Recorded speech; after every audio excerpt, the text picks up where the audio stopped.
IPL सुरू व्हायच्या आधी मुंबईची एवढी हवा होती की नुसती टीम बघूनच अनेकांना धडकी भरली होती। पण IPL सुरू झाली, मुंबईने नेहमी पहिली मॅच हरण्याची परंपरा यावेळी मोडली। पहिली मॅच देवाला ही संकल्पना तोडत यावेळी सुरुवातच विजयाने केली। मग अनेकांना वाटत होतं की ही मुंबई आता कुणालाही आवरत नाही, पण मुंबईच्या लोकलमधील रेड सिग्नल काही केला संपेना झालाय। पहिली मॅच जिंकल्यानंतर मुंबईने सलग 4 सामने गमावले, त्यामुळे पुरता फुसका बार निघालाय। पर 4 सामने हरल्यानंतर मुंबईने एक सामना 99 रन्स जिंकला आणि वाटलं दरवर्षीप्रमाणे मुंबईचं कमबॅक झालं। आता फिकीर नॉट, पण काय करता, आमच्या नशिबी ते पिवळे कपडेवाले। नेहमीचे पारंपरिक समर्थक म्हणजेच थालाची टीम आली आणि मुंबईला काल पुन्हा 6व्या पराभवाला सामोरं जावं लागलं। त्यामुळे मुंबईचा पुढचा रस्ताही कठीण झालाय। नमस्कार, मी मृणाली पिळणकर। मुंबईच्या ऐतिहासिक वानखेडे स्टेडियमवर रंगलेल्या IPLच्या 19व्या हंगामातील 33व्या सामन्यात चेन्नई सुपर किंग्सनं यजमान मुंबई इंडियन्सचा 103 धावांच्या अवाढव्य फरकानं धुव्वा उडवला। चेन्नईच्या या विजयाचा शिल्पकार ठरला तो म्हणजे संजू सॅमसन। सॅमसनच्या झंझावाती नाबाद शतकाच्या जोरावर चेन्नईनं विजयासाठी ठेवलेले 208 धावांचं लक्ष्य मुंबईसाठी डोंगर ठरलं। प्रत्युत्तरात मुंबईचा डाव अवघ्या 104 धावात आटोपला, ज्यामुळे त्यांच्या पदरी या हंगामातील 5वा आणि IPL इतिहासातील सर्वात मोठा पराभव पडला। सामन्याची सुरुवात नाणेफेकनं झाली। मुंबईचा कर्णधार हार्दिक पांड्यानं नाणेफेक जिंकून प्रथम गोलंदाजी करण्याचा धाडसी निर्णय घेतला। वानखेडेच्या खेळपट्टीवर धावांचा पाठलाग करणं सोपं असतं, हा विचार करून घेतलेला हा निर्णय सुरुवातीला योग्य वाटला, परंतु चेन्नईच्या फलंदाजांनी हा अंदाज पूर्णपणे चुकीचा ठरवला। चेन्नईची सुरुवात तशी सावधच झाली।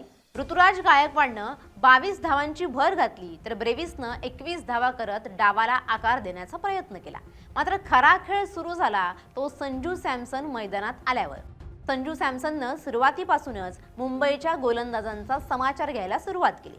त्यानं मैदानाभोवती चौफेर फटकेबाजी करत अवघ्या 54 चेंडूंमध्ये नाबाद 101 धावांची खेळी साकारली। या खेळीत त्याने 10 नेत्रदीपक चौकार आणि 6 उत्तुंग षटकार ठोकले। सॅमसनच्या या आक्रमक पवित्र्यामुळे चेन्नईला 20 षटकांच्या अखेरीस 4 बाद 207 अशी भक्कम धावसंख्या उभारता आली। मुंबईच्या गोलंदाजांपैकी गझनफर आणि अश्विन कुमार यांनी प्रत्येकी 2 गडी बाद केले, तर जसप्रीत बुमराह आणि सॅटनर यांना प्रत्येकी 1 यश मिळालं। मात्र धावगतीवर नियंत्रण मिळवण्यात सर्वच गोलंदाज अपयशी ठरले। 208 धावांचं मोठं आव्हान घेऊन मैदानात उतरलेल्या मुंबई इंडियन्सची सुरुवात अत्यंत धक्कादायक झाली। अवघ्या 11 धावांवर मुंबईनं आपले पहिले 3 महत्त्वाचे फलंदाज गमावले होते। चेन्नईच्या वेगवान मारासमोर मुंबईची वरची फळी पूर्णपणे कोलमडली आणि अशा परिस्थितीत तिलक वर्मा आणि सूर्यकुमार यादव यांनी चौथ्या विकेटसाठी 73 धावांची भागीदारी करून डाव सावरण्याचा प्रयत्न केला।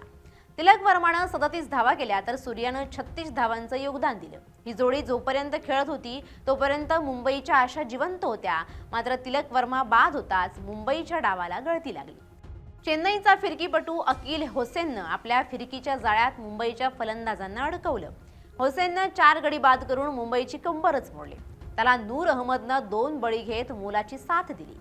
सूर्यकुमार यादव देखील 36 धावांवर बाद झाला आणि त्यानंतर तळाचे फलंदाज सपशेल अपयशी ठरले। अवघ्या 19व्या षटकात मुंबईचा संपूर्ण संघ 104 धावांवर गारद झाला। चेन्नईकडून अकील होसेन व्यतिरिक्त मुकेश चौधरी, अंशुल कंबोज, जेमी ओव्हर्टन आणि मुर्जपणीत सिंग यांनी प्रत्येकी 1 बळी घेतला। चेन्नईसाठी हा विजय मनोबल उंचावणारा ठरला असून त्यांनी गुणतालिकेत आपली स्थिती मजबूत केली आहे। दुसरीकडे आपल्याच घरच्या मैदानावर झालेला हा दारुण पराभव मुंबई इंडियन्सच्या गोटात चिंतेची बाब ठरली आहे। सॅमसनची ही खेळी आणि चेन्नईची शिस्तबद्ध गोलंदाजी यामुळे हा सामना प्रेक्षकांच्या दीर्घकाळ स्मरणात राहील। दरवर्षी मुंबईप्रमाणे सुरुवातीचे काही सामने हरत असते, मात्र नंतर असं कमबॅक करत होती की थेट ट्रॉफीज घेऊन जात होती। मात्र पुन्हा पुन्हा सांगावं लागतंय की ती मुंबईचा राजा रोहित शर्माची मुंबई होती। ही मुंबई हार्दिक पांड्याची मुंबई आहे। रोहितला अडकलेला सामना विरोधकांच्या घशातून कसा काढून घ्यायचा आणि शेवटच्या क्षणी कसा चेकमेट द्यायचा हे चांगलं माहीत होतं। रोहित पुढे अनेकदा धोनीचं प्लॅनिंगही फेल ठरलं, त्यामुळे मुंबई विरुद्ध कधीच चेन्नई फायनल जिंकू शकली नाही म्हणत मुंबईचे फॅन्स चेन्नईवर मीम्स बनवतात। मात्र दुखापतीमुळे रोहित बाहेर बसलाय, तो कधी मैदानात उतरणार हे कुणालाही माहिती नाहीये। आता या मोठ्या फरकानं मुंबई हरल्यानंतर चेन्नईचे फॅन्स जोरदार मीम्स बनवू लागलेत, तर आपल्या लाडक्या मुंबईची अशी दैना बघून मुंबईच्या फॅन्सच्या तोंडी सध्या एकच वाक्य आहे, चला ये दुख काय खतम नाही होतावे. Bureau report, LS Marathi.